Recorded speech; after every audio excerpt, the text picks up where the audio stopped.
Last week in social studies, we talked a little bit about the three main types of buildings or structures that a town might have. So we talked about residential, and we actually looked very closely at residential buildings last week. Remember, residential means where people live. There's also commercial, where people shop, and industrial, where people build and make things. Today we're going to be focusing on commercial. So as you'll find out today, the definition commercial being a place where people shop is true, but it doesn't actually give us all the details about the different kinds of commercial buildings you might have. So I sent you a sheet this week about commercial buildings. This one is for you to jot down your ideas on while you are watching this movie. When you're finished, you'll go on to our Google Classroom and you'll find a social studies assignment there. It's not like a big assignment, but it's a place for you to take your ideas that you've written down on your paper and put them on the Google Classroom so I can see that you have been thinking through some of these ideas. All right, there are 6 categories of commercial structures. Let's take a look at the first one. The first one that you probably thought of is retail outlets. A retail outlet is a store, a place where you go in, you get some things, you pay money, and you take those things home. So an example of that would be the grocery store.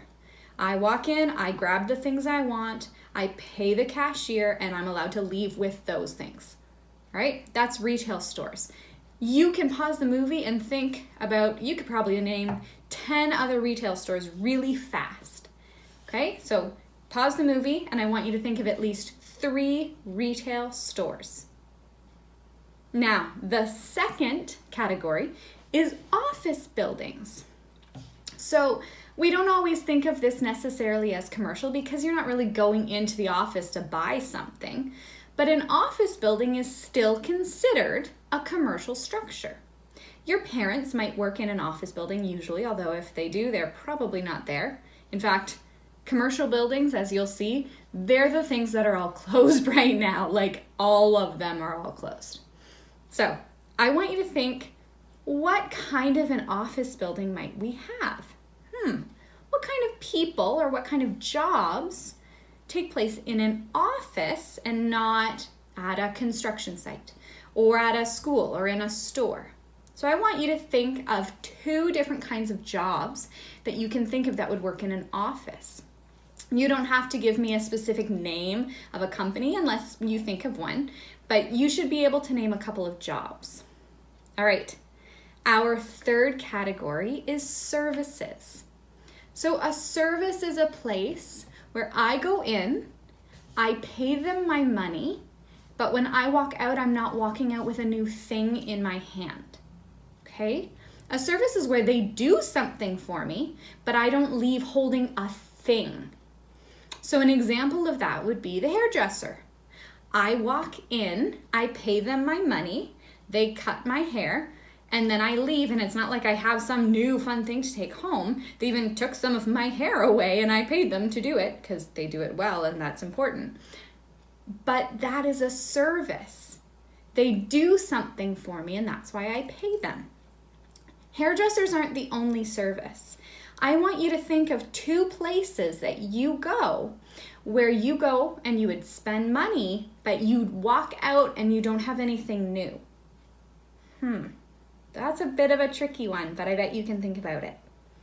The fourth category, that's most definitely closed right now, is tourist attractions. So these are the places where you might travel to go see this place because it's so cool.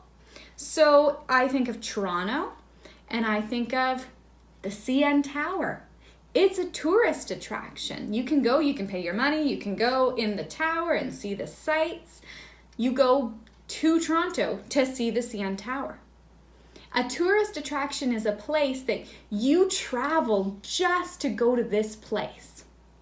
So we do still have tourist attractions in London, but it will be easier for you to think about tourist attractions in places around us. Maybe they're in Ontario, maybe they're in Toronto, maybe they're in Ottawa, maybe they're in Oh, I don't know, Orlando, Florida. I can't think of any tourist attractions there. I don't know, can you?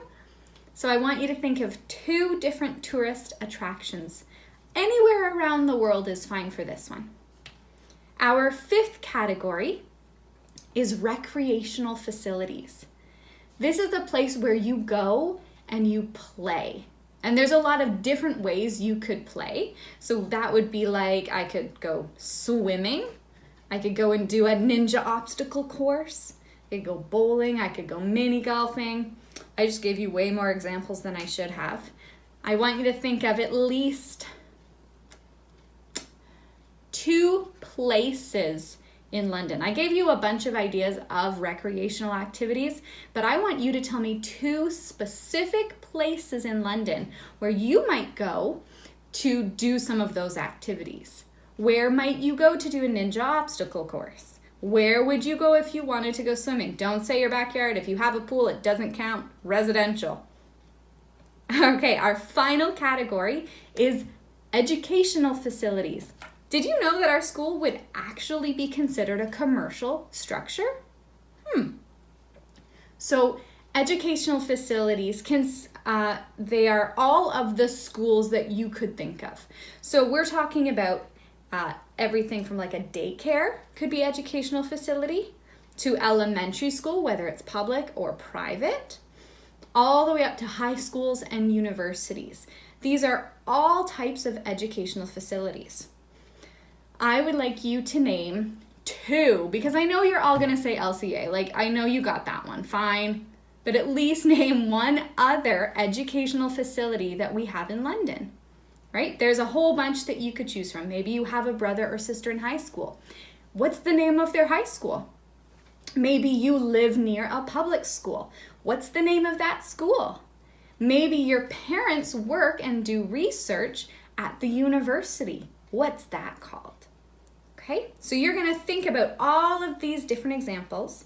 Hopefully you've been doing that and pausing throughout. If you haven't been pausing and writing down your ideas, go back in the movie and just pause, write down a few ideas.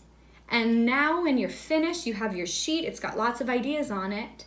You're gonna go onto Google Classroom and put a few of your ideas there for me to see. Have a wonderful day, guys. I will talk to you later.